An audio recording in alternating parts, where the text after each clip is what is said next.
In the last lecture, we dealt with Hamilcar Barca's Iberian campaign, and of course Hamilcar was able to bring the Carthaginians back from the brink and establish a base of operations in Spain. Hamilcar's untimely death in 228 BC allowed his son-in-law Hasdrubal to assume overall command. A few years after Hamilcar died, a massive war between Rome and the Gauls broke out in Italy, and this turned out to be a very serious situation for Rome.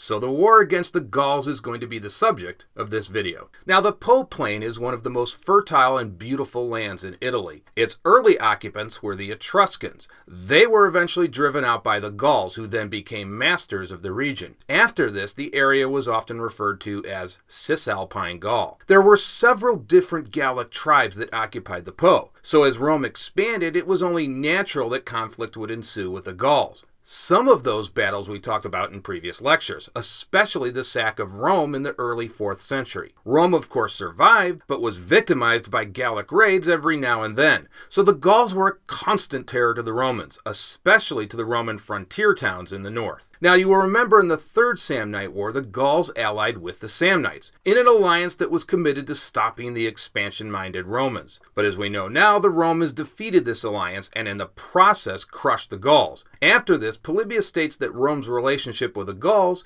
was relatively peaceful for the next several decades, and that was a good thing for Rome since the Eternal City didn't have time to deal with the Gauls while they were taking on the Greeks in the south. There were a few flare-ups, and a couple of times the Romans dispatched a legion to find out what was going on with the Gauls in the north, and when they found out nothing was going on, the legion returned to Roman territory. Despite this, the situation was about to spiral out of control and blow up into a full-scale war. The most recent dispute started when the Romans, in 232 BC, decided to settle colonists in an area of land called Picenum. It was in this area that the Romans had recently conquered the Sanoans. The Sanoans were one of those many Gallic tribes in northern Italy. So again, these are Gallic territories that bordered Roman lands. Now the Gauls felt for their part that the Romans were encroaching on their territory and were outraged that Roman citizens were settling on their land. To add injury to insult, the Sanoans were themselves kicked out of the territory altogether.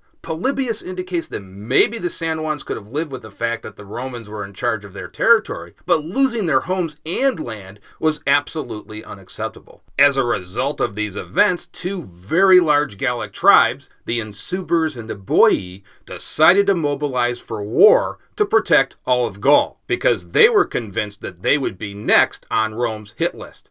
And if you take a look at this map, their territories were very close to the territory of the Sanoans. And so the Insubres recruited other Gallic tribes to their cause. This was Rome's worst nightmare come true, because by themselves the individual Gallic tribes could easily be handled by Rome. But you combine all of these Gallic tribes together in a confederation, you now have a force capable of sacking Rome itself. Polybius states that this was one of the largest Gallic armies ever fielded. As a result, Rome had to divert its attention from activity overseas and focus on this latest threat, a danger that potentially threatened Rome's very existence, for the Gauls were the next-door neighbors of the Romans. So in 225 BC, the Gauls assembled a massive force on the Po, ready to rip Rome to shreds for good. The Romans, however, didn't wait around for events to dictate circumstances. They were able to successfully conclude treaties with two Gallic tribes, the Veneti and the Cenomani. Polybius states that this was extremely important to Rome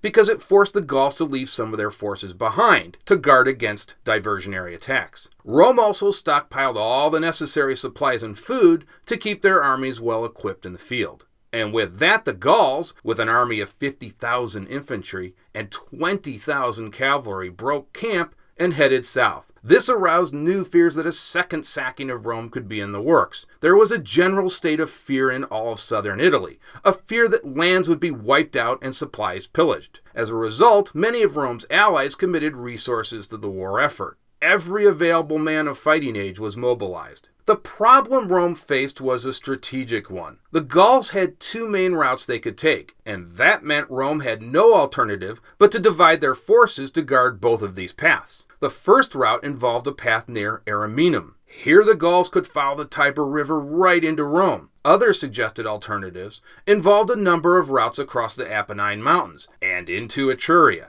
Each pass was a potential route, so the Romans placed as many units as they could to protect several of these passes. The Roman army under Consul Lucius Aemilius Pappus checked in near Ariminum. Consul Aemilius had under his command 4 legions, comprising of about 22,000 men. The passes in Etruria were defended by an allied army made up of Romans and Etruscans. It is unclear exactly which Roman general was in charge of this army, but it was not the other Roman consul. We know this since Consul Atilius Regulus was occupied in Sardinia suppressing revolts. So the Gauls ended up marching towards Ariminum, which the Romans were convinced all along would be their primary route. But the Gauls pulled an interesting maneuver. Before reaching Ariminum, they turned right and headed across the Apennine Mountains and into Etruria. Everywhere the Gauls moved, they pillaged and blazed a path of destruction. They reached Clusium, which was just a 3 days' march from Rome. The allied Roman army that had been based in Etruria finally appeared on the scene, and the two sides camped very close to each other, in anticipation that a battle would occur the next day. The Gauls decided to set an elaborate trap.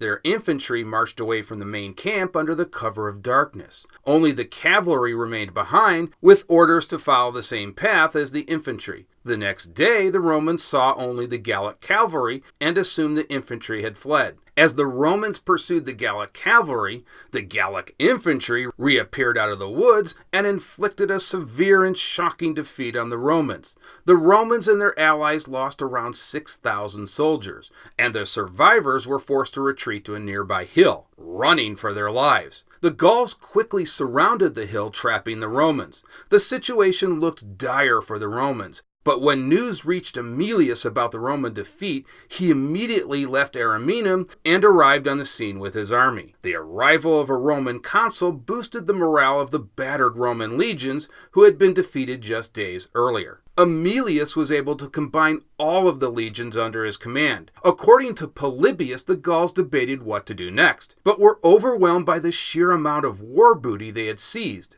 The decision was made to retreat back to Gaul. Rome could wait, as the Gauls decided to secure their loot first. Aemilius apparently decided not to prevent the Gauls from retreating. Rather, he adopted a policy of closely shadowing the Gauls and observing their movements. He followed the Gauls west to the coastline. There the Gauls turned north. Meanwhile, Regulus sailed from Sardinia and made a landing at Pisa. Consul Regulus wasted no time and immediately marched south, straight for Rome. Soon Regulus realized that he had placed himself between the retreating Gauls and Aemilius. Apparently the Gauls were confused and did not realize the size of the force now blocking their route, and assumed these were detachments of Aemilius, when in reality this was the other consular army under Regulus. Full-sized Roman legions. Aemilius, for his part, was aware that Regulus had made a landing, but believed Regulus was still several days' march away. Aemilius and his staff could have taken heart in the fact that Regulus had made great progress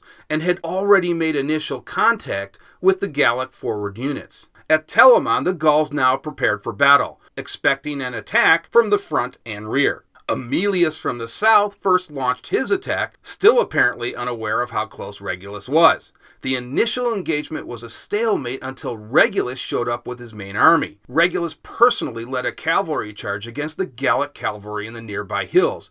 Aemilius now realized that Regulus had arrived and dispatched his own cavalry units to assist Regulus. The clash of cavalry in the hills was the key to the overall engagement. Who could control the high ground? Polybius states that Regulus himself fought with reckless bravery, but was killed in the battle. Despite the loss of their consul, the Roman cavalry was able to defeat the Gallic cavalry and thus maintain control of the vitally important high ground. The Gallic cavalry quickly fled the battlefield. By now, the Roman and Gallic infantry from both the south and north were fully engaged in a titanic clash. The Romans first attacked with skirmishers, who launched their javelins, which was the usual tactic of the Romans. This was followed up by a violent confrontation between the Roman maniple and the hard-charging Gallic warriors. Neither side gave any quarter. Eventually, the Roman cavalry re-emerged from the nearby hills and tore into the Gallic rear, decimating the Gallic infantry lines. The Gallic infantry were killed almost to the man. In total, the Gauls lost 40,000,